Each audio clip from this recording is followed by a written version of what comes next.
Good morning, everybody. I hear you've been working away since 8 o'clock, so this is my start. Okay, first of all, I think people are fond of saying we've built Hong Kong, and what have we got left to do? Well, we've got to rebuild it. But we started building modern Hong Kong in the 1970s, so that's 40 years ago, which means that we have a wealth of talent, architectural and engineering and development talent in Hong Kong, and have nurtured that for over 40 years.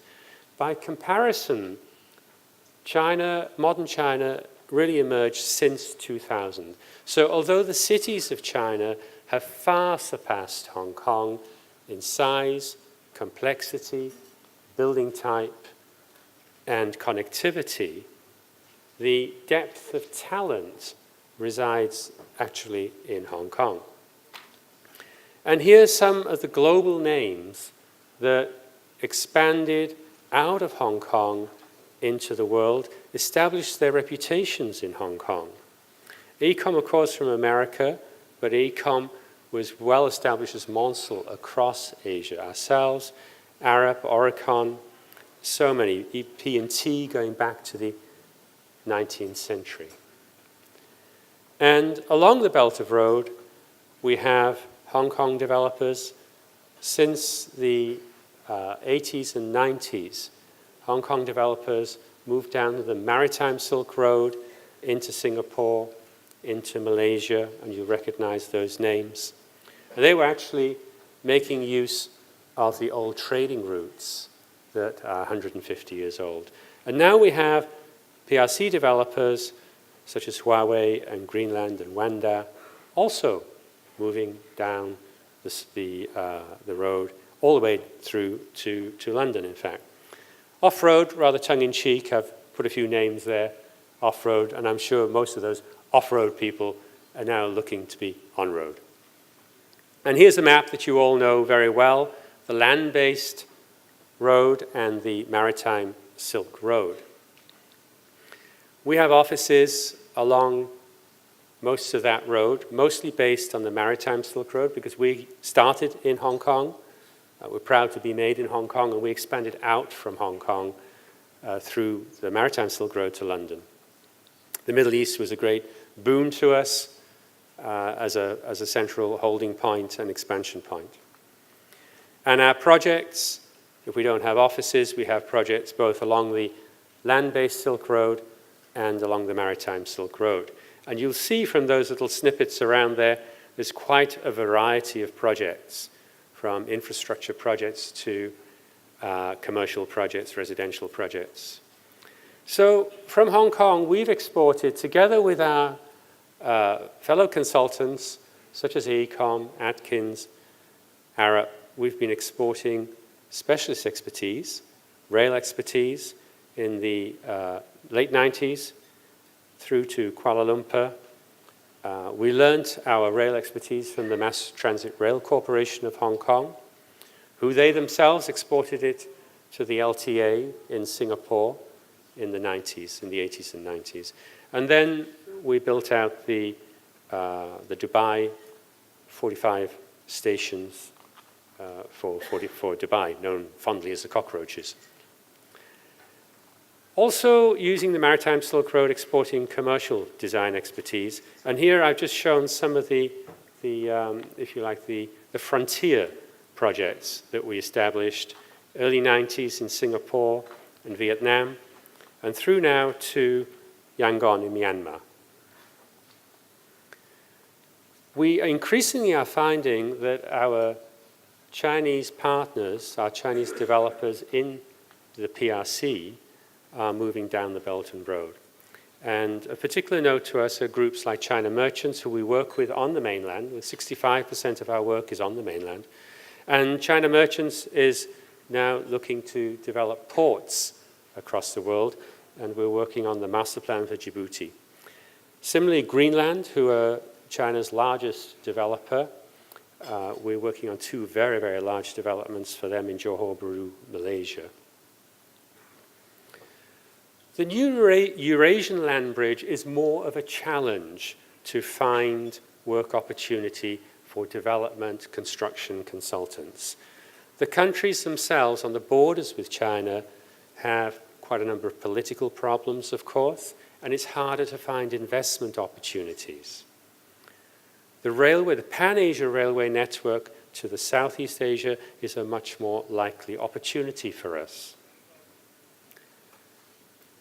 We are already looking at the Jakarta MRT, and we're building the LTA Integrated Transport Hub in Singapore. Airports is a source of work for all development consultants, and we're fortunate to have been appointed on Shenzhen's second airport as well as Hong Kong's third airport. And we learnt our airport experience here in Hong Kong with the airport core construction projects in the 90s. So what else? Always looking ahead. What I've identified in China is that since 2014, we have a new policy in China for using brownfield sites, for not extending our cities without care or concern for the use of agricultural land. And what I'm predicting is that this will lead to the cities of China developing a series of high-density hubs.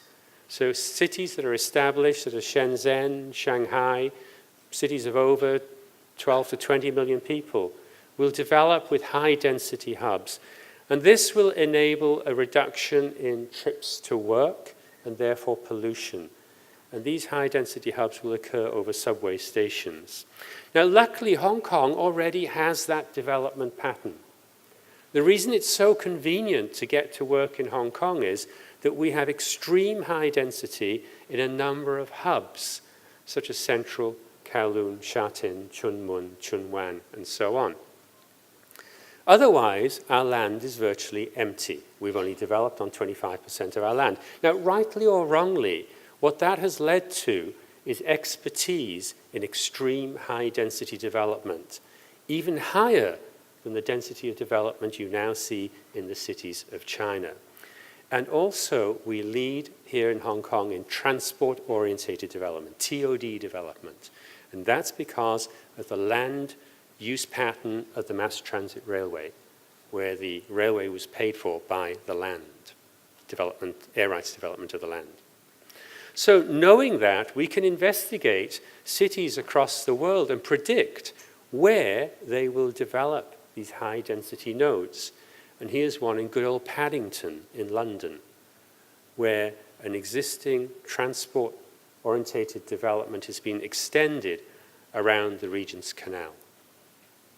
And what will happen as a result of the, thank you, 5 minutes left. As a result of these developments is that buildings will change. We will no longer see towers coming down to ground. There will have to be higher density integrated development for the first 4 or 5 levels, because there won't be sufficient room on the pavements for the people. And you see that in Central in Hong Kong already. You go out at lunchtime in Central in Hong Kong and you look at the pavements and those footbridges, they are absolutely packed with people, because the density of Central Hong Kong is 15 or 18 to 1. By comparison, the density of London, even in a high-density area like Paddington, is only about 3 to 1. And Singapore, China City, is about 8 to 1. So we're double the density of most cities in our urban hubs. So what we'll see is developments which are much more connected, much more like this. This is in Singapore. This is a retail development below a 5,000-seat auditorium in Singapore. And you can see the connectivity there. This is all outdoor space, connected at many levels into the city of Singapore. Hongqiao is another area in China in which this type of connected development is occurring. In Hongqiao, it's occurring because there's a height restriction due to Hongqiao Airport. So the high density has to be compressed into the lower levels, and the lower levels have to be developed into multiple passages for people. Here's another one in Chengdu.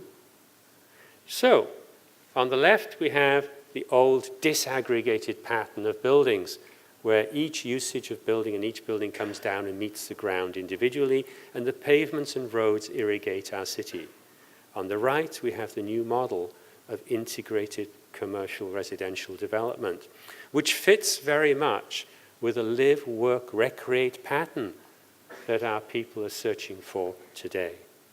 And we are already finding these developments occurring in China. Here's a development in Chengdu of residential, office, and retail totally interconnected.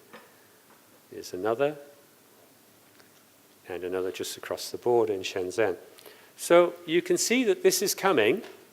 These are the precursors of a new way of looking at development, and our consultants in Hong Kong are ready to take up the challenge and move into the future represented by this rather beautiful 1930s image. Thank you very much.